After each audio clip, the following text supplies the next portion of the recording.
আলহাজ ফাউন্ডেশনের কর্ণধার ইনি একজন আসল মানবতার ফিরিওয়ালা, তিনি এগিয়ে আসছেন। মানবতার ফেরিওয়ালা সেজে ভয়ঙ্কর সব প্রতারণার অভিযোগে এরই মধ্যে গ্রেফতার হয়েছেন মিল্টন সমাদ্দার। তবে তার আটকের পর যে প্রশ্নটি উঠেছে, আশ্রমে আশ্রিতদের দায়িত্ব কে নেবে? গত কয়েকদিনে বিষয়টি নিয়ে জলঘোলাও কম হয়নি। মিল্টন গ্রেফতারের 5 দিন পর অবশেষের উত্তর মিলল।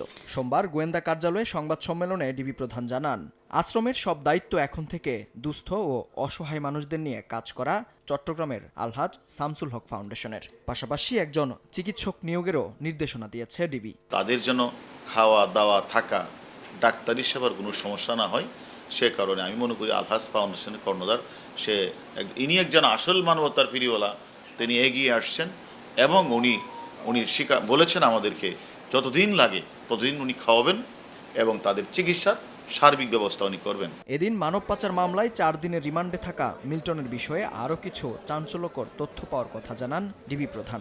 বলেন, মাদক সেবন করে আশ্রমে বয়স্কদের ব্যাপকভাবে মারধর করার বিষয়টি স্বীকার করেছেন তিনি। তবে মানব পাচারের ঘটনায় এখনো কোনো ক্লু পাওয়া যায়নি। মাদক সেবন করেন, সে ইয়াবা খায়, সে তো নিজেই স্বীকার করেছে।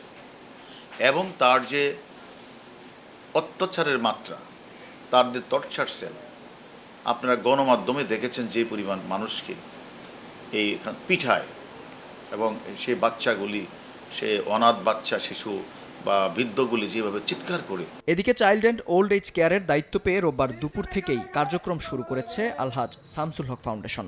এর কর্ণধার জানান, মামলা তদন্তাধীন থাকায় আপাতত মিল্টনের আশ্রমে রেখেই সবার সেবা নিশ্চিত করা হচ্ছে। গতকালকে দুপুরে আমরা কিন্তু ওখানে গিয়েছি, মিরপুরে আমরা গিয়েছি। প্রথমে সেখানে সরজমিন যে মাছ মাংস কাঁচা বাজার এবং বাচ্চাদের দুধ, তারপরে আরো বিষয় যেগুলো ছিল প্যাম্পার্স ডিম যেগুলো শর্টেজ ছিল, ওগুলো সাথে সাথে কিনে দিয়েছি। এবং আজকে থেকে ফাউন্ডেশনের একজন লোক সার্বক্ষণিক ওখানে থাকবে।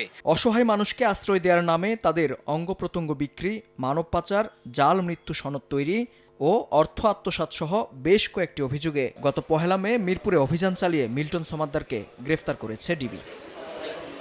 মেহেদী হাসান, সময় সংবাদ, ঢাকা।